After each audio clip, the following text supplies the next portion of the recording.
আসসালামু আলাইকুম। সবাই তাহলে ভালো আছেন? আজকের ওষুধ ছিল পালসিটিল।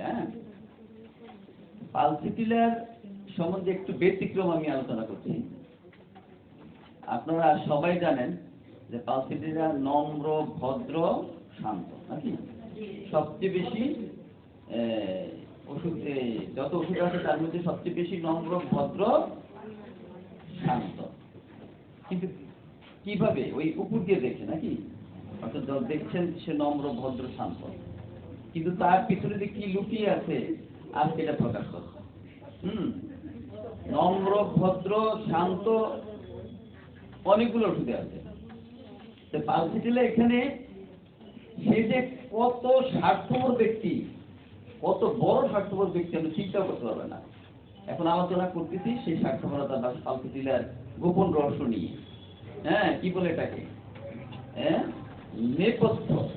পালসিটিলের নেপথ্য যদি এভাবে না ধরেন তাই শুধু নম্র, ভদ্র, শান্ত দিয়া উপশম হয়তো দিতে পারবেন, কিন্তু কঠিন যে ডিপ প্যাথোলজি গুলো আয়োজন করতে পারবেন না। ক্যান্সার হতে শুরু করে যে ধরনের ডিপ প্যাথোলজি আছে, ইনকিউরেবল ডিজিজ গুলা আপনি কিছুই করতে পারবেন না যদি এই পালসিটিলকে না চিনেন। তাহলে এই দেখেন, পালসিটিলের মেইন বিষয়টা হলো হিপোক্রেসি, ভণ্ডামি করা। এটা তার আসলে ভিতর, এটা উপর দিয়ে দেখায় আমি খুব ভদ্র, নম্র, শান্ত, নাইলে তো সে তাকে কেউ আদর করবে না, ভালোবাসবে না, স্নেহ করবে না। এটার উদ্দেশ্য কি? তার ভালোবাসে, কারো থেকে ভালোবাসা, স্নেহ, আদর পাওয়ার জন্য, সুবিধা ভোগ করার জন্য, সমস্ত সুবিধা নেওয়ার জন্য সে এই ভণ্ডামিটা করে থাকে। সে ভদ্র থাকে, শান্ত থাকে এবং নম্র থাকে। ইভেন তার বাবা বা মা, পরিবার যদি কেউ রাগী হয়, তাইলে সে এমন ভাবে আচরণ করবে তার প্রতি ওই ব্যক্তি রাগ করবে না। সে এমন ভাবে আচরণ করবে তার প্রতি রাগ করবে না। কারণ যদি সেটা না করে তাহলে সে তার থেকে সুবিধাগুলো সে পাবে না, সে যেটা চাইবে সেটা পাবে না। এবং দেখেন কেমন স্বার্থপর, সেলফিশ এবং হিপোক্রেসিতে সে করে। সেলফিশটা দেখেন, সে যদি তার সামনে যদি কারোর প্রশংসা করেন, পালসিটিলের সামনে যদি কারোর প্রশংসা করেন, সে মন খারাপ করে ফেলবে।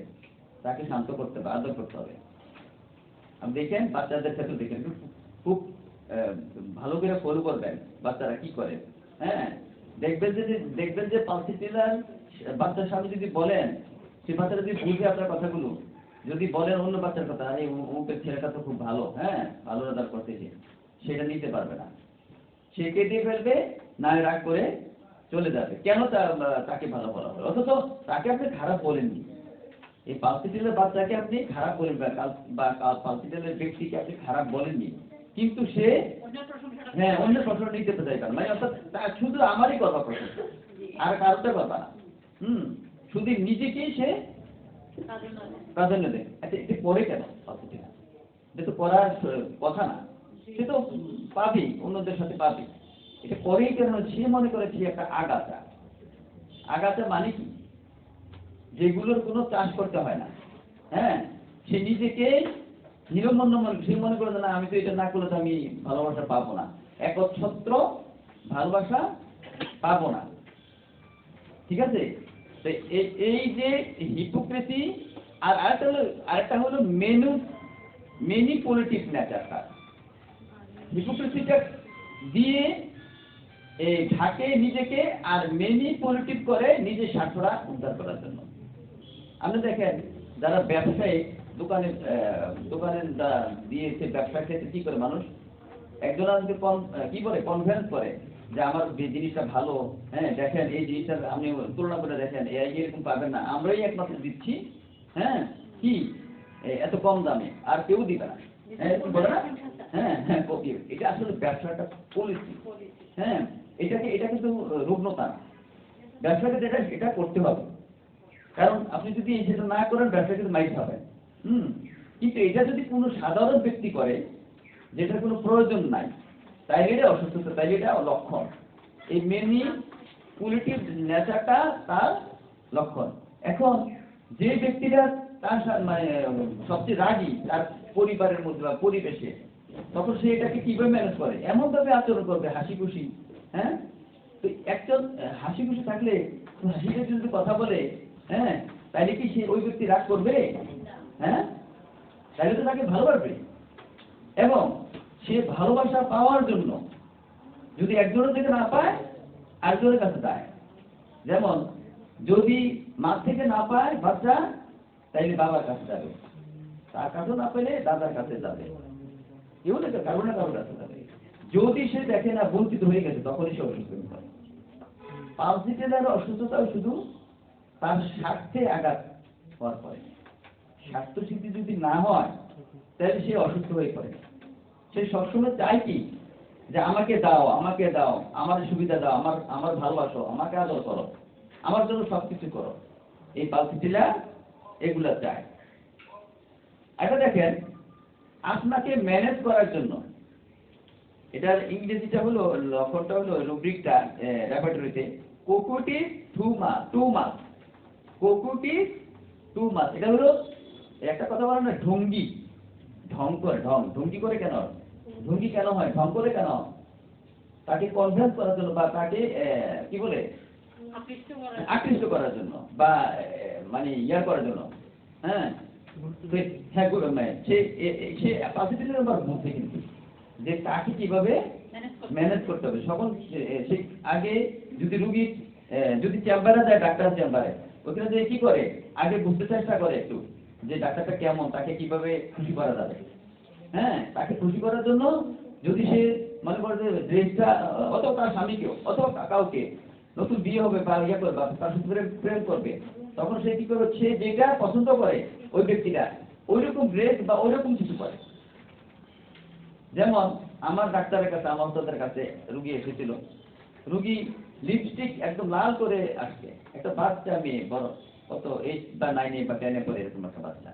দরকার আছে? ডাক্তার কি তোমাকে বিয়ে করবে? এখানে তুমি আসছো চিকিৎসা করতে। হ্যাঁ, আমার ওস্তাদের ডাক্তার আশিকারি এবং আরেকজন ডাক্তার সুষুম্ন রায়। তো ডাক্তার আশিকারি রুগীটা দেখছিলেন, সে একদম লাল করে, দেখেন আপনারা দেখেন রুগী কি করে না। আচ্ছা ঠিক আছে, এটা প্রশ্ন ছিল যে শখে তো আসতে পারে। আচ্ছা, শখে যদি আসে তো চেম্বারে আসবে, ডাক্তার চেম্বারে এত সেজেগুলো আসা কি দরকার আছে? আচ্ছা, এরপর দেখেন এইটা যে এটা প্রমাণ হচ্ছে, তো এটা যে শখ না, প্রমাণ হচ্ছে সে যে অসুস্থ, এটা অসুস্থ মানসিকতা। কিভাবে প্রমাণ হলো? ওষুধ দিয়ে পালসিটিলা দেওয়ার পরে পরবর্তী ফলো আপে যখন আসছে সপ্তাহে, তখন আর লিপস্টিক দিয়ে আসে নাই। এখন কিন্তু সুস্থ সে, মানে পরিবর্তন হয়ে গেছে, শারীরিক যে অসুস্থতার জন্য আসছে সেটা অনেক পরিবর্তন হয়ে গেছে, এখন সে খুশি, আর লিপস্টিক দিয়ে আসে নাই। এখন আমাদেরকে দেখাইলেন ডাক্তার আশিকারি, এই দেখেন আমি এটা যে মর্বিড অবস্থাটা ঠিক আছে, মানে এটা যে অসুস্থ অবস্থা মানসিক অসুস্থতা অবস্থাটা ঠিক পরিবর্তন হয়ে, তাইলে ওষুধ ঠিক হয়ে। হ্যাঁ, তো প্লিজিং ডিজায়ার টু প্লিজ আদার, অন্যদেরকে খুশি করতে চায়, এটা সবসময় কেন চায়, নাইলে সে ভালোবাসা পাবে না, স্নেহ পাবে না, আদর পাবে না। এই জন্য সবাইকে খুশি করে যেভাবে সে ম্যানেজ করার চেষ্টা করে। হ্যাঁ, আমার একটা রোগীর কথা বলি, এটা হার্টের ইয়ে আছে, কি বলে, ব্লক আছে, অবশ্য রিপোর্ট আনে নাই আমার কাছে। এই রোগীটার স্বামীকে চিকিৎসা করতেছিল উনি, কিন্তু যখন ওনার হার্টের সমস্যা দেখা দিচ্ছে, উনি আর আমার কাছে আসে নাই, উনি মুনে চলে গেছে আমার চেম্বারের সামনে, আমার চেম্বার রেস্ট করছে, আমার চেম্বার সামনে কিন্তু মুনি চলে গেছে, আমি জানি না। তো মুনিতে গরিব মানুষ, মহিলাটা গরিব, অত্যন্ত গরিব, এটাও সত্য, তার স্বামীটা অসুস্থ বেশি। তো আমি গরিব দেখে আমি ওই 150 টাকা 100 টাকা এরকম করে দিতাম। হ্যাঁ, এর বেশি না, যত এক মাসের দিই তত দিই। উনি কিন্তু সবসময় আমার সাথে আমাকে প্রশংসা করতো, স্যার আপনি তো ভালো, আপনি তো ইয়া করেন, কম নেন, অন্যরা তো ইয়া করেন, এটা কিছু করতেছে, ম্যানিপুলেট করতেছে। আমি কিন্তু তখন বুঝি নাই, কিন্তু ম্যানিপুলেট যে করতেছে তখনও কিন্তু বুঝি নাই। যখন ওই মুনে চিকিৎসা করে কোনো রেজাল্ট পাইল না, প্রচন্ড হাতে ব্যথা, খুব মানে অজ্ঞান হয়ে যায় মহিলা, তখন আমার কাছে নিরুপায় হয়ে আসে। আসার পরে তখন বললো যে স্যার এই অবস্থা আমার, কবে থেকে জানলাম, বললো যে এতদিন আগে, তাই এতদিন আমার কাছে আসার কথা ছিল, আপনি আপনার হাজবেন্ডের চিকিৎসা করে আমার কাছে আপনি আসলেন না। বলতো স্যার আমি তো ওই জিনিসটা চিন্তা করি নাই, বুঝি নাই, এটা আমি ভণ্ডামিটা কিভাবে করে, হ্যাঁ, ওরকম চিন্তা আমি করি নাই। তখন সে আসার পরে আমি রুগীলিপি করে আমার ওষুধ আসছিল সাইলেশিয়া। সাইলেশিয়া দেওয়ার পরে কিছু উপশম হচ্ছে, সামান্য কিন্তু ব্যথা যাচ্ছে না, কষ্টটা প্রচন্ড কষ্ট পাচ্ছে না। পরে আমি চিন্তা না আমার ওষুধ দেওয়া, আর হঠাৎ করে মনে পড়ছে আরে এতে মেনিপিউরেটিভ নেচার, সাইলেশিয়া মেনিপিউরেটিভ নেচার, হ্যাঁ, কিন্তু এর মধ্যে ভণ্ডামিও আছে তার মধ্যে, হ্যাঁ, হিপোক্রেট এক নাম্বার। তখন এই স্বার্থপর কিনে কম যে দিকে আমার কাছে আসে, যদি কম তারপর আসে না, কম নেই তারপর আসো না, কারণ হলো মনে করছে যে আমার কাছে হইতো না, না করে আমার কাছে আসে। তো পরে কারণ স্বীকার করে এটা বললাম না, সে যে আসলে আমাকে অ্যাভয়েড করছে, যাক বুঝতে পারছি পসিটিভলি এমনই হয়। আপনি আপনার কাছে স্বীকার করবে না, ধরা দিবে না আপনার কাছে যে আপনি যে সে আপনার যে সে পছন্দ করে না মনে মনে, অর্থাৎ ঠিক করে আপনার কাছে আসছে এই কথা বলবে না সে, এটা বুঝে নিতে হবে। পরে দেখলাম যে সে হিপোক্রেটের না, সাইলেশিয়ার থেকে বেশি, সাইলেশিয়া তো পাইলার মেডরুম, হ্যাঁ, সাইলেশিয়া তো বাড়ির মধ্যে যদি সিমেন্ট না দেন আপনি শক্ত হবে না, শক্ত হবে, হ্যাঁ, যখন আপনি কোনোদিন শক্ত করবেন তখন তো বাড়ির মধ্যে সিমেন্ট দিতে হবে, শুধু বাড়ি থেকে তো সাইলেশিয়া তৈরি নাকি? তো এই জন্যই কোনো কেউ যদি তাকে ইন্সপাইরেশন না করে তাহলে সে শক্তিশালী হইতে পারে না। কিন্তু ওই মনে এটা তো প্রধান হলেও হিপোক্রেট। যাক, তাকে 5 লিটার দেওয়াটা আর ওষুধ লাগে নাই, 1 মাস পরে অবনতি সম্পূর্ণ ভালো, আর এই পর্যন্ত আর 1-2 বছর থেকে আর আসা লাগে না। এই ওষুধ এইটার জন্য রাজনীতি, তার ব্লক ছিল আর কি, সে মুখে বলতে আমাকে রিপোর্ট দেখায় নিশ্চয়ই নাইলে ব্যথাও নাই, কিছু নাই, আসেও নাই রুগী, হ্যাঁ, আমি খবর নিচ্ছি কেন আসেন না, কথা ভালো ঠিক আছে, অনেক সমস্যা, ঠিক আছে, তো সমস্যা তাহলে কেন আসবে? আচ্ছা, এরপর আমি শেষ করে দিচ্ছি, আসলে বেশি সময় দিব না। Married aversion, aversion to Mary's, Mary's বুঝে তো এটা ভালো বোঝা যাচ্ছে, হ্যাঁ, মেরিজ এটা যদি সরাসরি আপনি নেন যে বিবাহ সে পছন্দ, খুবই অপছন্দ করে বিবাহ, কিন্তু হবে না, ডাইরেক্ট নিলে হবে না, কিন্তু ম্যাটাফরিক্যালি নিতে হবে। বিবাহ মানে কি, ম্যারেজ মানে কি, অর্থাৎ দুজনের স্থায়ী একটা বন্ধন, ঘনিষ্ঠ সম্পর্ক। তো ঘনিষ্ঠ সম্পর্ক কি হয়, একজন আরেকজনটা দেখবে, আমার স্ত্রী আমার সমস্যা দেখবে, সুবিধা দেখবে, আমাকে কেয়ার করে, আমিও তাকে কেয়ার করবো, এটা তো নিয়ম ঘনিষ্ঠ সম্পর্ক হলে। কিন্তু বাস্তবিকটা ঘনিষ্ঠ সম্পর্ক হইতে চায় না, শুধু নিজেকেই দেখে আর কাউকে দেখে না। আর যদি দেখে পাশে তোমাকে উপকার করবে, তার মতো করে উপকার করবে, অর্থাৎ ঠিক আছে তোমাকে দেবো, আমার মতো করে দেবো, অর্থাৎ এটা বুঝাবেন, আপনি বুঝতে পারবেন সে যে আপনাকে দিচ্ছে কোনো কিছু, হ্যাঁ, সে তার সুবিধা রেখে দিচ্ছে, হ্যাঁ, কিন্তু ঘনিষ্ঠ সম্পর্ক সে কখনো হইতে চায় না। এই জন্য অ্যাভারশন টু ম্যারেজ সে আছে, কিন্তু যদি সরাসরি নেন হবে না, অর্থাৎ ঘনিষ্ঠ সম্পর্ক কারোর সাথে করতে চায় না। এমনকি স্বামীকে সে ফোন করবে না কখনো, সে চাইবে যে স্বামী তাকে খবর নষ্ট। যাক, এই পর্যন্ত একটা জিস্ট পার্সেন্টেজ আলোচনা করলাম অল্প সময়ের জন্য।